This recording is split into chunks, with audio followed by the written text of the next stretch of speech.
Today, my guests are Cian McLoughlin, joining us from Sydney on a Saturday morning. Very nice of you to wake up early to join us, Cian. Leslie Venetz, joining us from Chicago, right? I am Chicago today, yes. You're threatening to move, though, aren't you? No, but I'm really embracing this nomad lifestyle. I know that we're sliding out of the pandemic, but I'm staying firmly rooted in a digital nomad life. All right. And Amy Hrehovcik. Amy, how are you? I'm fine, sir. How are you? Good. So let's just take a minute, each of you. Cian, start with you. Tell us a little bit about you. Sure. Irish originally, living in Australia now. Came out as a backpacker 25 years ago and stayed.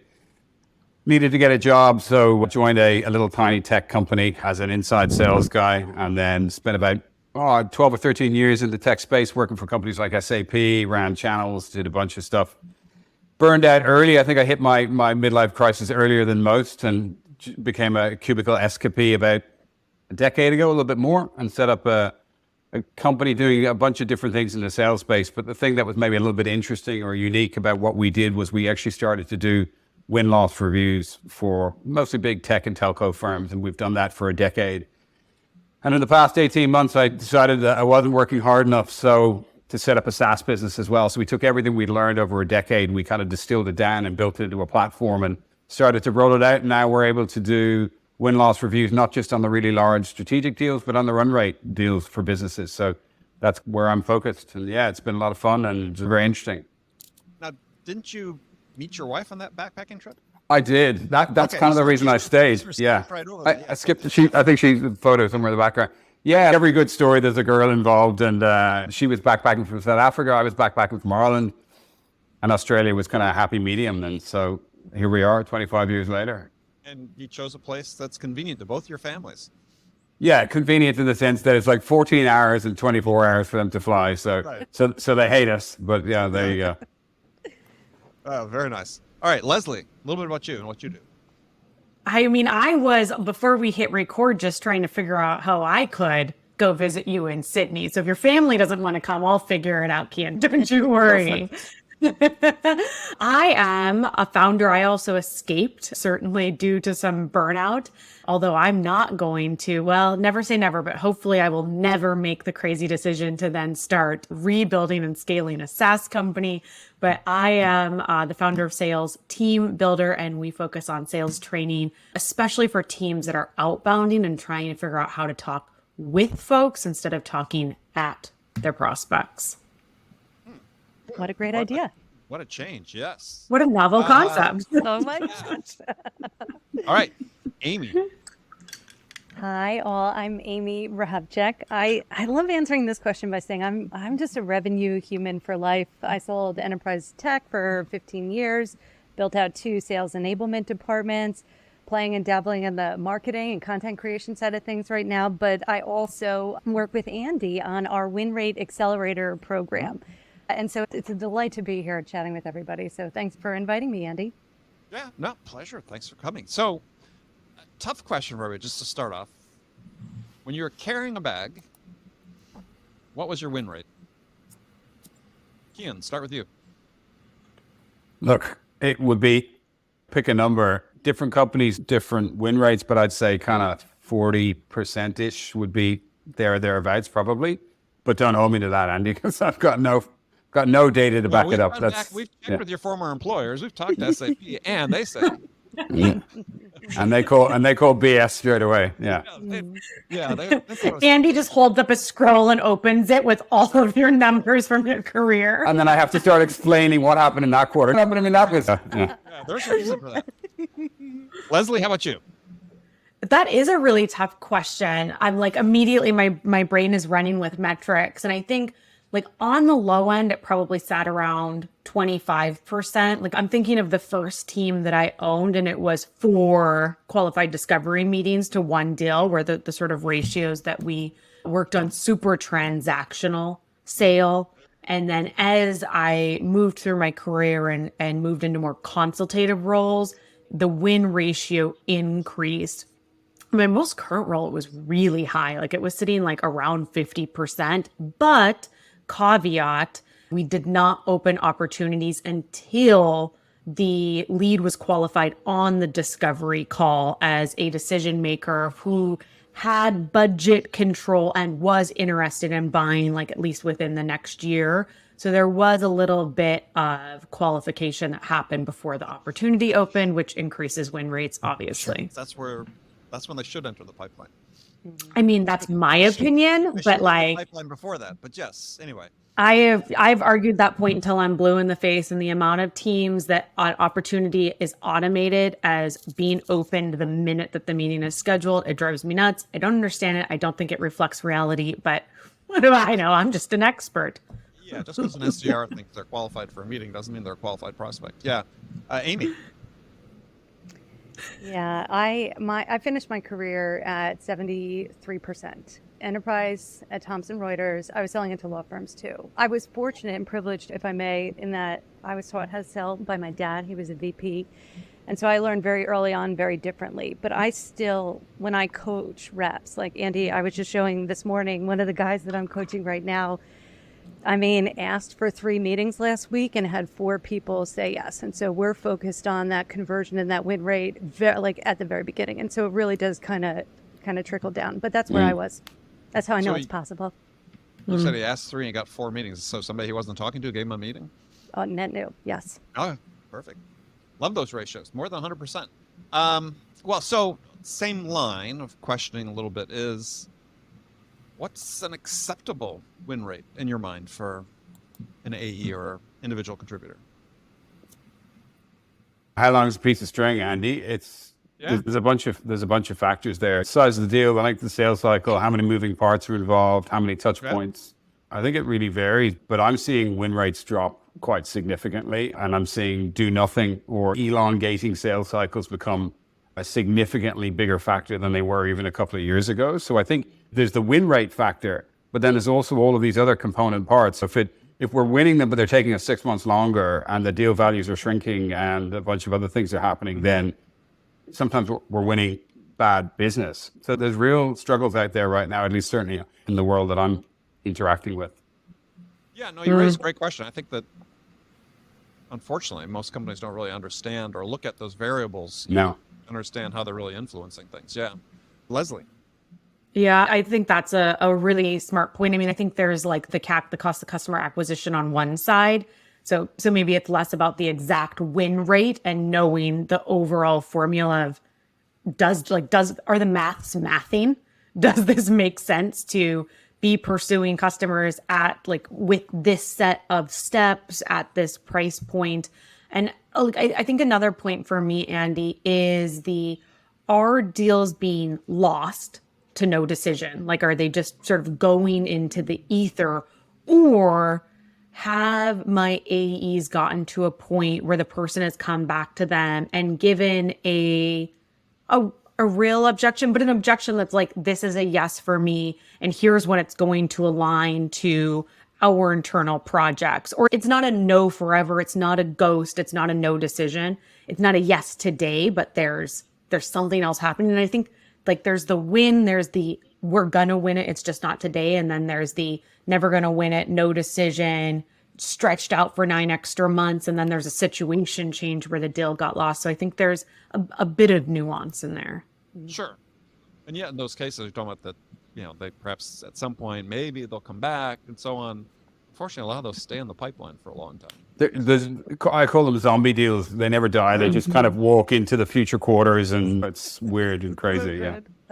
The resistance for reps to close lost deals is, I mean, I get it, right? Like, we're a hopeful group. We're a very hopeful group, and we're hoping that somehow it's going to become a yes, even though we fall asleep at night knowing that we've already lost the deal and just haven't marked it closed lost yet. But it's also because they're being asked to have 3 times and 4 times cover of their pipe and that sort of stuff. So you're actually being almost kind of disincentivized from killing things dead because it gives you the perception of cover. And so I see a lot of reps kind of holding stuff in their pipeline, which in their heart of hearts, they know are never going to happen, but it just kind of takes the pressure off. So yeah, some of that I think comes down to the leadership in the organization and their willingness to allow people to kill stuff and then go and backfill it. Yeah, I mean, we still, as long as this idea of pipeline coverage ratios is still front and center, and frontline managers are, if not incentivized, certainly measured, the ability to keep those high. Yeah, you'll have sellers with the incentives sort of trying to manage their boss, to Leslie's point, by keeping these opportunities in the pipeline, even though they're zombies, as you said. I'm Yeah. totally stealing that, Cian. Oh, it's all yours. Yeah. I was the opposite. I used to stick stuff in the bottom drawer and keep it till the end of the quarter and then pull it out, because I had a boss who, yeah, exactly. I had a boss who would try and commit things on my behalf. She's like, Cian, you're good for 600K. I'm like, no, I'm not. I've got like max 250. And so we had this crazy tug of war all the time. So I was burying stuff in the bottom drawer in the hopes that it wouldn't be committed on my behalf. And this is the weird dynamic that happens inside organizations as well.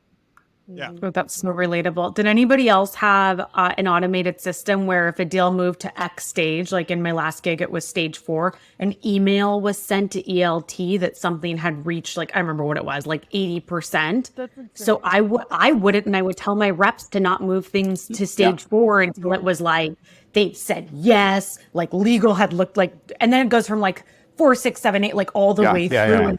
And I was like, no, like the CEO is going to get that email. Do not send it. Do not progress it until you know for sure. And then you're like, firstborn child. my reps are so good. They go straight from 4 to 9 straight away. They're amazing. And it's effectively, that's my leadership. Yeah. Yes. Our skills in negotiation, just really bad at getting to the once we're there. The training I did last month on the topic. Yeah. And look at it go. And may I take a stab at answering this question about what's a good number? I think there are two things that come to mind for me, but not to bury the lead. The number, I think you should be winning at least more than you're losing. So 51%, 50.01%. Andy, I know you and I are of like mind on this one, but I think it's a good point. Now, when can someone expect to get to that 50% is the question. Obviously, factors what you're selling, who you're selling it to, the maturity of the organization, key things to consider, but also how long have you been selling?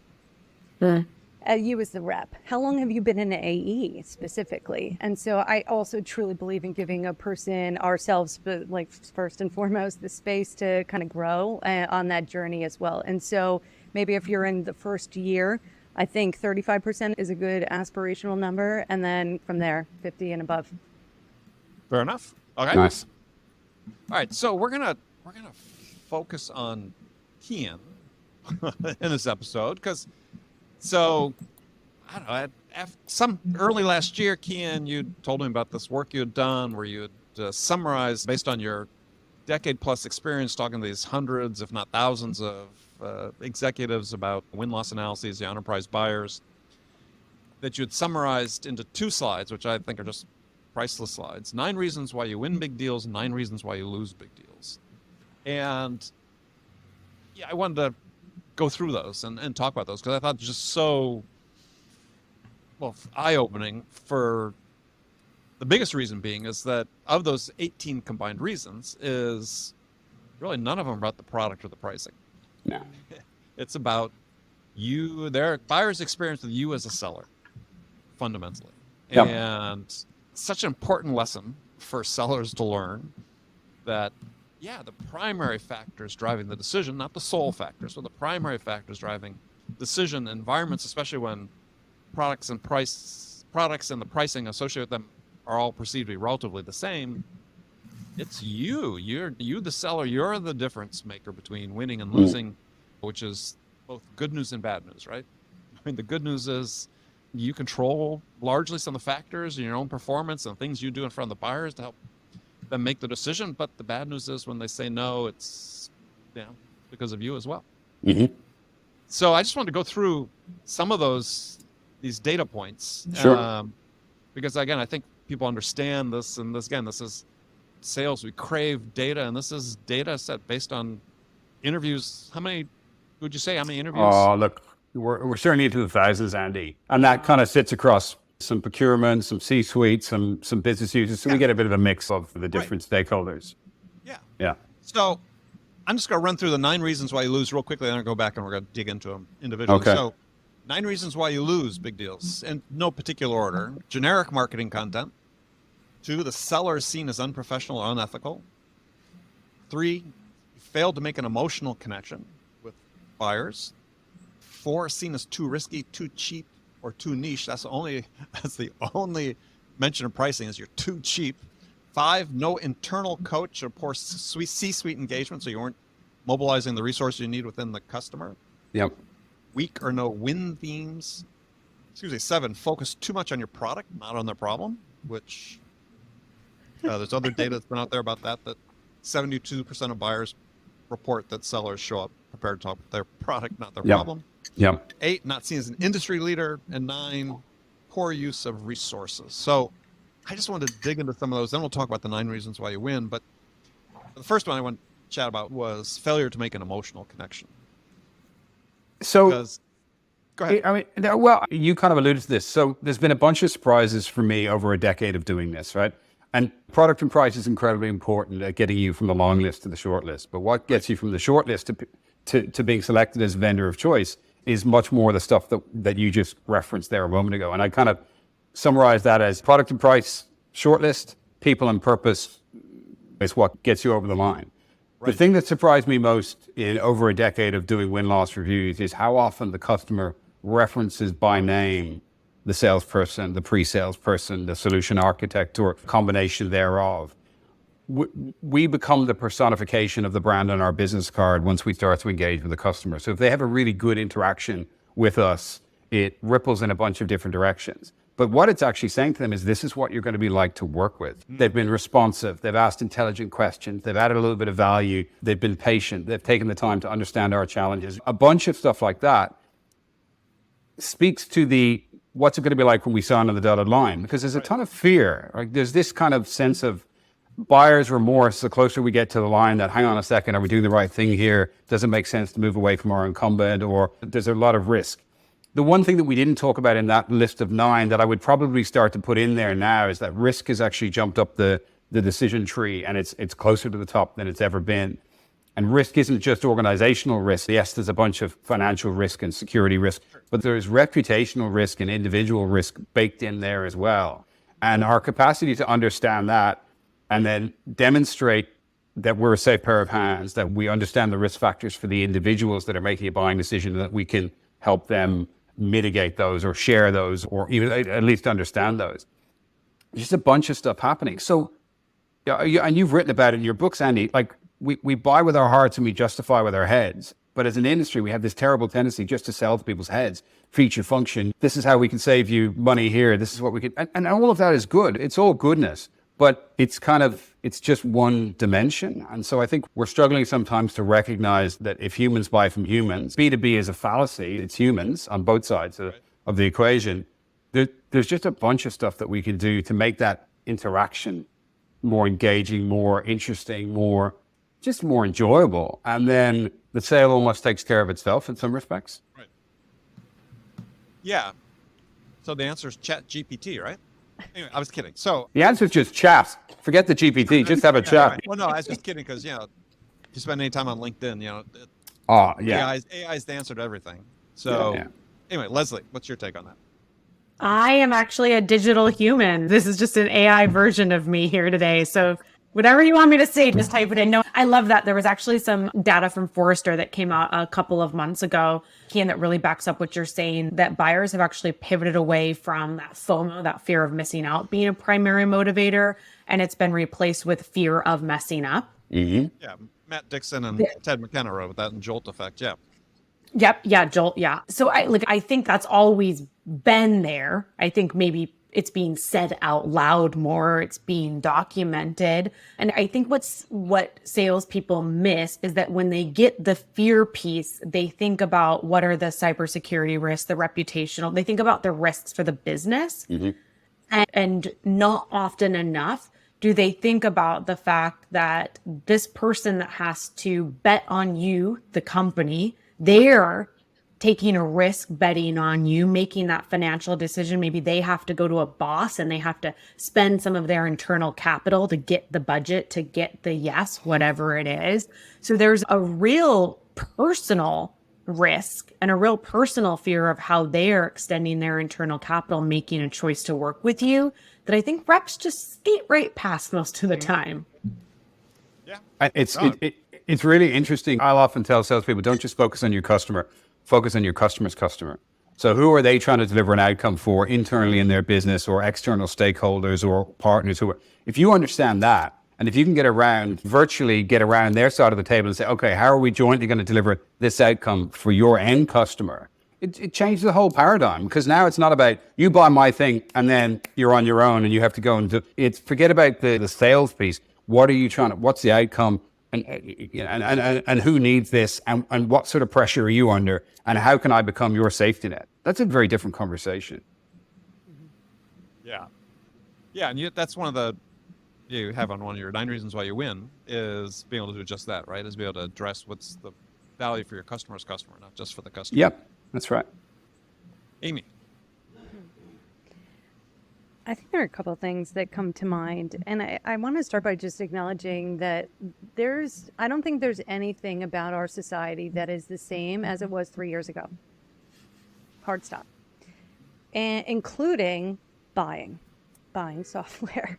I mean, fundamentally different. I don't think we're talking about it enough. Like, how people are buying is way different. And we, as organizations that aspire to meet these buyers where they're at, not just as individuals, but as buying teams, need to do a lot better at listening and letting go of whatever it is that we thought we know. Is it the methodology? Is it the process and our stages? And it's just like, throw it all out and get back to the drawing board. And I think that the company, or the teams that are radically able to shift their focus away from themselves, their product, and dare I say their demo, and focus on the business problems that the buyer collectively is trying to solve, with the knowledge that it's hard to collaborate right now, right? And so really helping to support the communication, specifically the miscommunication that is inevitably going to happen with the buying team, including on the marketing front. Like, I loved, Cian, about what you said about the generic marketing content as being like number one problem. But also, like, I know which companies are winning right now by looking at the marketing content that is helping one department communicate with another department from the front. And so anyway, it's just something that I would toss in there, that everything that we think that we know how buying has been done is different now. And those that are making that switch, or starting to like open their minds to that reality, I think are really going to start to pull ahead. Well, Cian, I want to ask you a question. Maybe Sure. What you're seeing in your data is, and this back to this idea of the emotional connection. Are you seeing salespeople travel more now? This is to Amy's point, as things changed. Sure, we went sort of boomerang one way, or swung one way, but are we swinging back? Because there is data coming out, and there's a study that MIT did that I was just looking at earlier today, that there's substantive differences when people actually have a chance to see each other in person. Totally agree. So I am seeing that. Different geographies is probably quite different, but I'm certainly seeing it down here. Two things are happening in the last, I'd say since January. Much more people are going back into the office. So those kind of ghost town offices that we've all seen over the last period of time, where the milk is going stale in the fridge, it's not happening anymore. They're all coming back in. So the big CRM companies, the other big tech companies, certainly in this part of the world.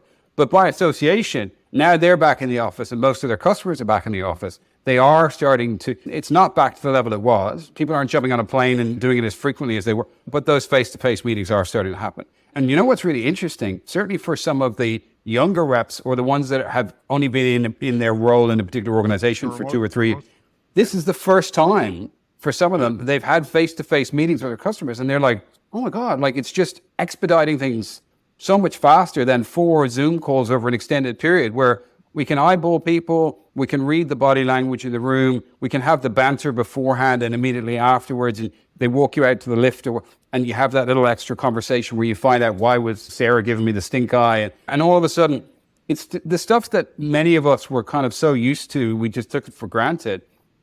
But I don't know if we'll ever kind of return to where we were. But I think those sales cycles tend to move quicker. Whether it's to a yes or a no, they tend to move quicker.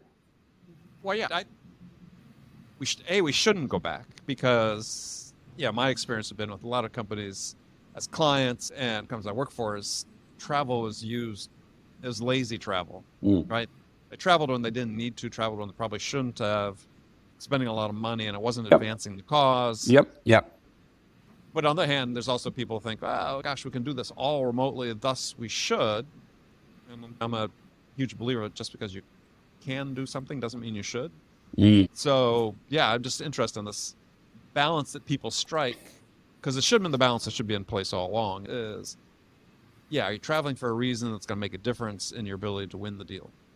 Well, riddle me this, Batman. What if if we were winning 75% of the time and we knew that the investment that we were making in this travel yielded more of a greater chance of actually closing the deal? I think we'd see a lot less resistance too for kind of making these choices as well. I think there should be lots of experimentation going on at the moment because, and it goes to your point, Amy, right? If we all agree that we're in a brave new world, then none of us have the playbook for this new world.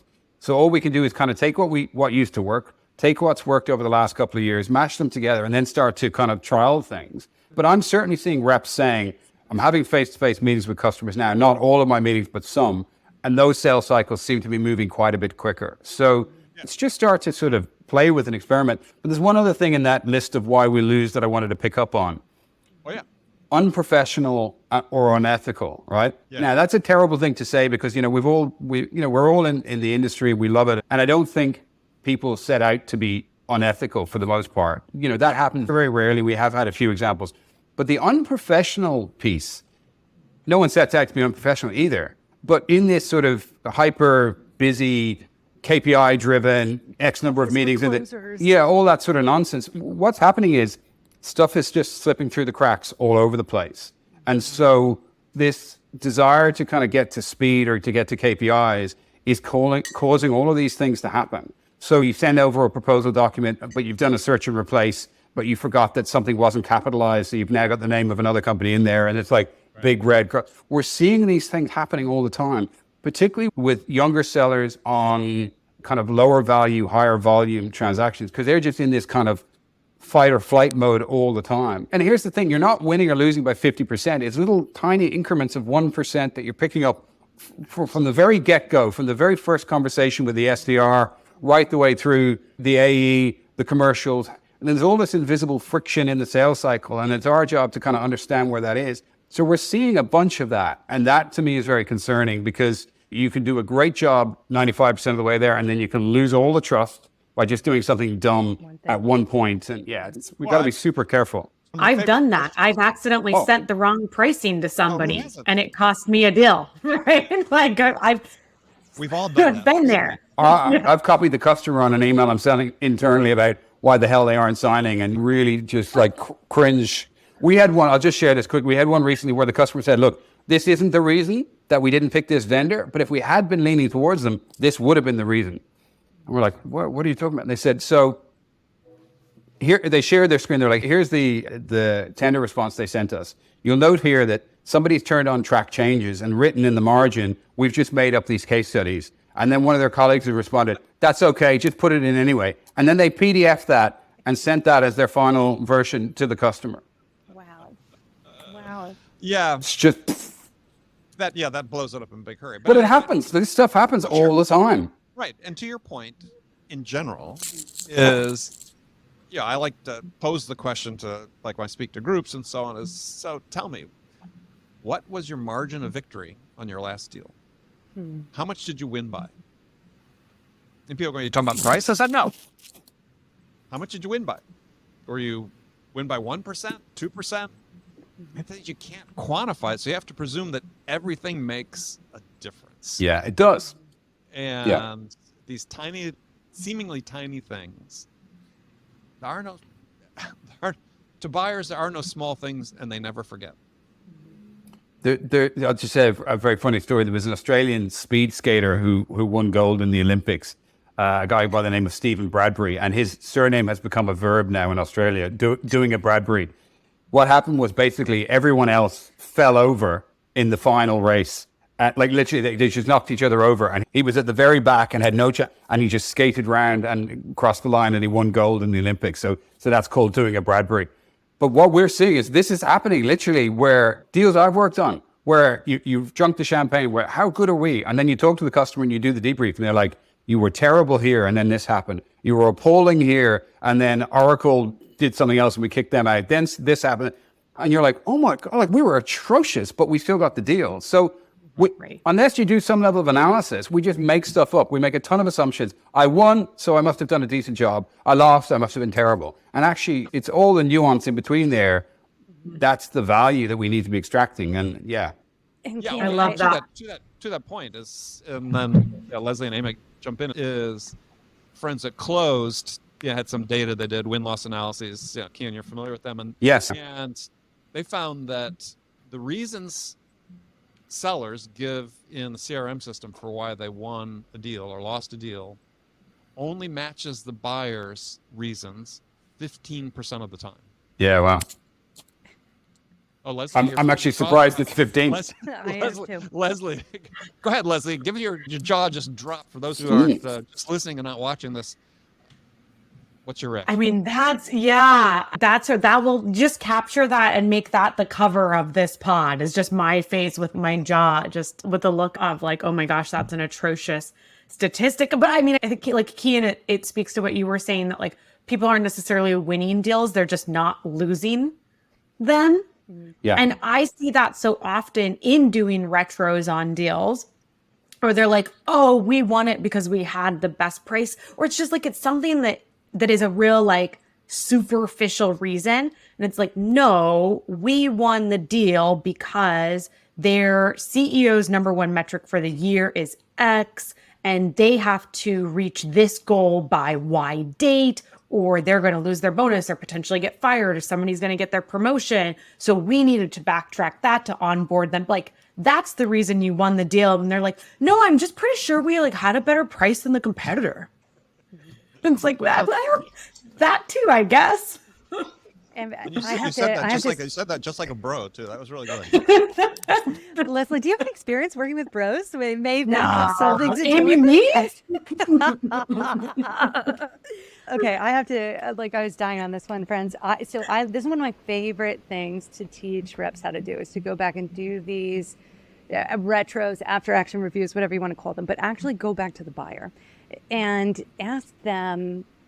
And I've helped people draft emails or whatever, but I think the key piece that is so important, and even for that small percentage of people that are brave enough to go back and ask the questions, whether you won the deal or whether you lost the deal, either way, there's gold in them hills. But here's what I coach people on is, when you first finally, like, you've done your small talk and then you ask, like, listen, I'm not trying to change your mind, but I'm curious. Tell me what happened behind the scenes. Like, what was it that made you go whatever one way? And then you listen to their answer. But 9 times out of 10, that first response that they give you is never the real reason. Mm-hmm. It just never is. It's like the root cause for asking 5 whys. And so, I sold data, and I used to say, like, the only thing worse than making a decision without any data is making a decision with bad data. And so for anybody, again, that's going back to ask these questions, understand we have conditioned the prospects to tell us exactly what we think we want to hear. Oh, it's the price, or we lost I don't have the budget for it right now. And again, it's very rarely what's really happening. And unless you have that accurate piece of information from the mouth of the buyer, there's no way that you can iterate on improving whatever it is that they get back to you on. And I would even venture to say this is one of the key pieces of why I was able to get my win rate to where I was, because I never made assumptions about why I lost. Like, I went and found out, and then I made those changes quickly. Amy, can I jump in there on that one for a second? Because this is really kind of central to the thing that I've been doing for more than a decade. I was at SAP, and I started getting really frustrated at not understanding why my deals and the deals I was involved. So I was like, there's got to be a better way. Could we go and talk to the customer? Everyone's like, no, you can't go and talk to the customer. That's not the dumb thing. So I was like, oh, well, let me just, because I'm just so dumb, so I'll do it anyway. Yeah. Hey, if there any chance I could come in and spend an hour with you and kind of reverse engineer the buying process you went through. And a bunch of them said yes. And then they started talking and they were candid, and it was, but a couple of things I learned, and ultimately this is why I kind of stepped out to do it, was we're putting people in a little bit of an awkward position if we're asking them to give feedback about us, to us, right? So that's one of the challenges. You need to create an environment where they feel super comfortable being candid and honest and transparent, giving feedback to the individual that feedback is about. That's one challenge. So I will always advise an organization to have someone who wasn't actively involved in the deal, have that conversation, create a little bit of separation, because that's easier for the customer. But the second challenge was they started telling me stuff. I didn't know what to do with it, because they're like giving me feedback about my boss doing a terrible job and coming in and trying to put pressure on them. What do I do with that? Or telling me that one of our pre-sales guys was a muppet and didn't know what he... So what do I do with that? So that was the other issue. It's now you've got all these kind of like little explosive... Now you got all these bombs and you're like, what do I do with these? Because I'm not the right person to come in and drive change or... And the whole point is, if we're going to take the time to kind of lift up the rug and shine a light on this stuff, the onus of responsibility is on the company to do something with that insight. There's no point in trying to, oh no, that's a bit politically sensitive. Let's sweep it back under there. So you actually need to create the right environment, A, for the customer to be honest, but B, for us to do something with the stuff they're telling us. Otherwise, it's what's the point? Yeah. Well, the point I was going to make before, which sort of aligned with that, was just you learn so much when you do this, is that you begin to understand, as I believe, and I wrote about in my book, is that more often than not, the customers are buying from you in spite of you, not because of you. And as a seller, I think that's a horrible place to be, right? Is if they're not making an affirmative decision to buy from you, but sort of holding their nose and saying, well, we should go with them. It's not sustainable in the long run, but B, for you professionally, you're deluding yourself. And I think this is, leads to a lot of issues for sellers to sort of go down that path is get this information so you can be the person who actually is the difference maker and helps the customer make the decision rather than sort of being a barrier they sort of go around. It's really simple. It's like, just stop selling, start helping, start consulting, start advising, start giving them whatever it is. Take the onus, because the thing is, like, as soon as we start selling, we get that invisible pressure on our shoulders. And then that kind of pushes to the customers. And we're a little bit salesy, and we're a little bit kind of too pushy, and we're a little bit, can we skip past that step? We just got to get rid of all of that and just say, look, don't know if we can sell you something, but let's see if we can help you in this interaction. And then you earn the right to move to the next step. And that's the sole role. That's all you have to do is just earn the right to move to the next step. Forget about making the sale. That will take care of itself. That should be in a book somewhere. Okay. We're hashtag. Or like somebody's hashtag, or like their entire sales methodology they teach. Yeah. Really, you served me up there, Cian, not less. Thank you. Well, and so I did not pay Cian for that. I did not sell him that. Not at all. It was so good. It was well placed. Well, I was going to run quickly through the 9 reasons why you win. We sort of touched on some of them. Sure. Number 1 went beyond marketing to thought leadership. So obviously that becomes part of differentiation. Constantly validated assumptions. We talked about that. Don't assume the buyer. Ask, understand. Talked about risk. You manage risk and cultural fit. And you talked about how the risk profile is changing these days. We just talked about this next one. We added value at each step of the buying process, which is absolutely critical. Everybody pretty much, if you've listened to me at all in podcasts, you understand where I stand on that. Another point you mentioned, Cian, focus on your customer's customer.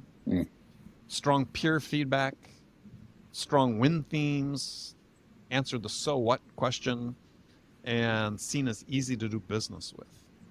And those, again, no product or price in there. Not anywhere. No, not at all. The easy to do business with one is fascinating, because I think I alluded to this. There's all of this invisible friction in every kind of sales cycle. And we don't really see it because we've been doing it for so long that we're blind to it. But there's a bunch of stuff. And I see this when I talk to reps. They'll send me something and say, oh, this deal's gone quiet. I'm like, why are you asking the customer to do that, and that? You could do those first 3 things. And like, well, that's just how we do it. Like, well, that's not a good answer. Right. Like, how do we just become super easy to buy from in a bunch of different ways? Like, reduce the friction, reduce the step, just make it a more pleasant experience right up to the line, but also after the line as well, in terms of the onboarding, just joining that up. I just see a bunch of businesses, and maybe it's the space I play in, but we talk a good SaaS game, but then there's all this stuff that's actually quite antiquated and quite sort of unstructured and just frustrating. So that's a big one for me, is just strive to become easier to buy from. It's massive. Well, one of my favorite examples of this, especially in complex deals, is, and my rule of thumb is, your odds of winning are inverse proportion to the number of times you ask the customer to tell their story. So you're the seller and you're out talking to the customer, and then your boss comes in and he acts like he's never heard anything about the deal. So tell us about you. What are you really interested? Because he thinks you don't know what the fuck you're talking about. And then the director level comes in, does the same thing, and then the VP comes in, does the same exact thing. And the message the buyer's getting from this is, well, why am I talking to Cian? Because everybody above him is questioning him. Because clearly they don't trust him to give the information because they're asking us to tell our story again. Yeah. And this one, as when I was a seller, just used to drive me nuts. And finally, I had to tell higher ups just exactly what to say.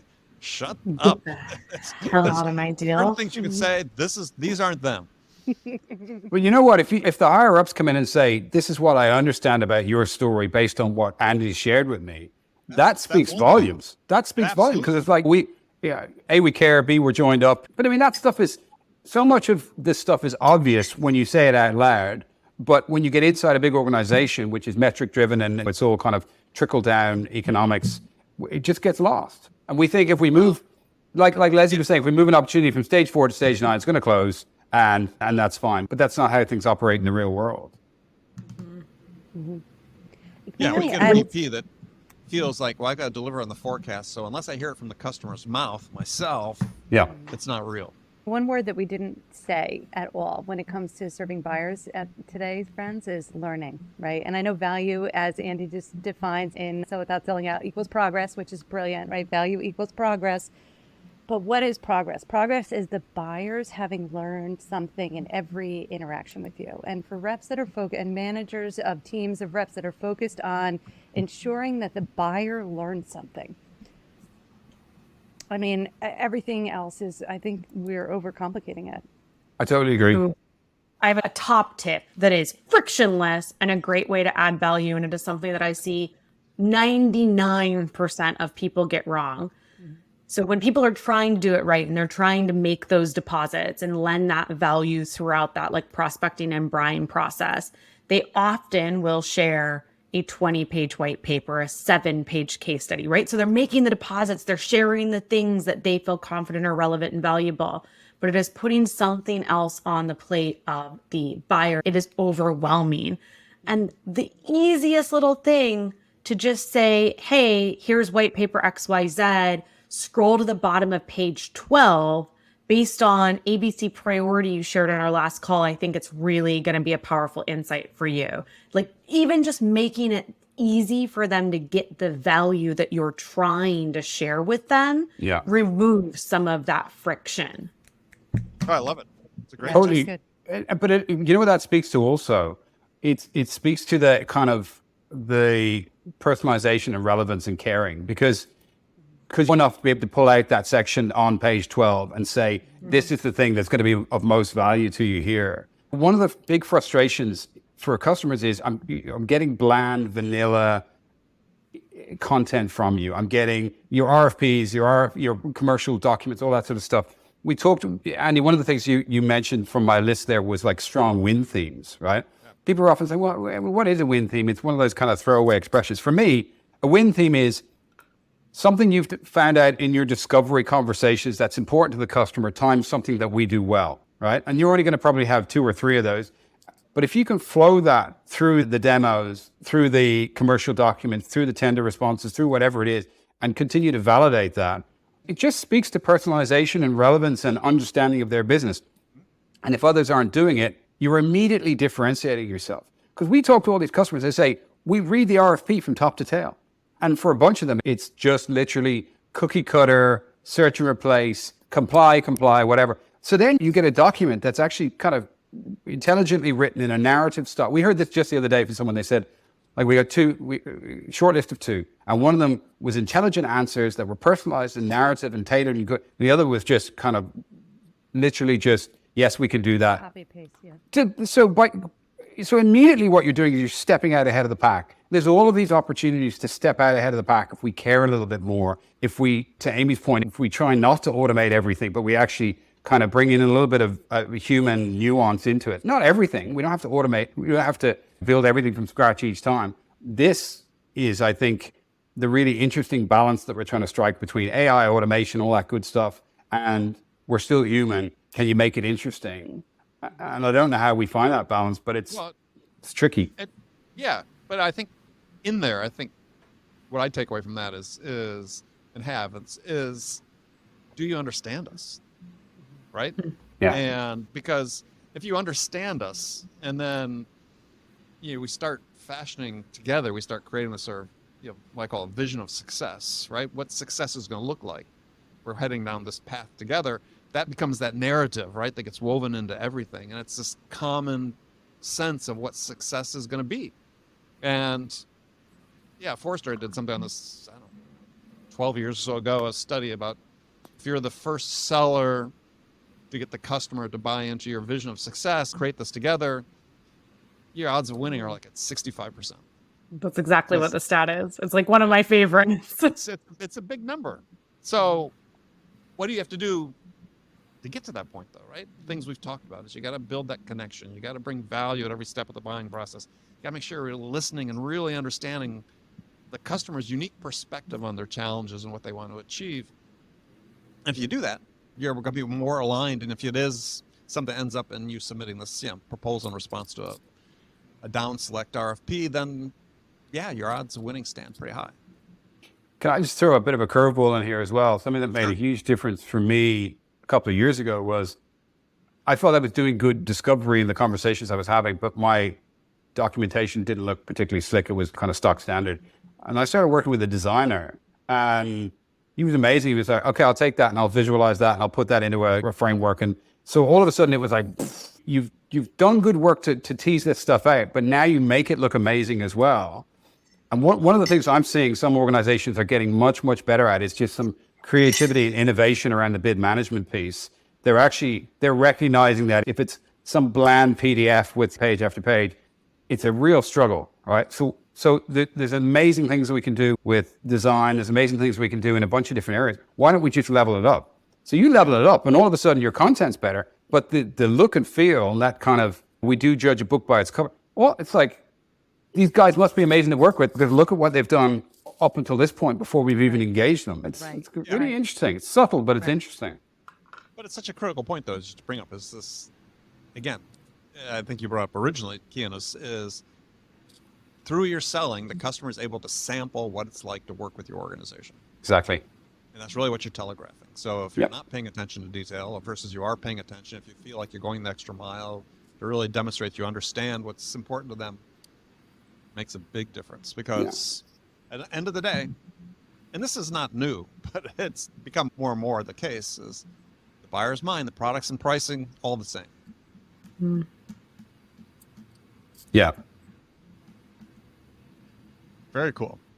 All right, well, we're just about the end of time. So, or not end of time, down in the global sense, but just for this thing. To the flip side.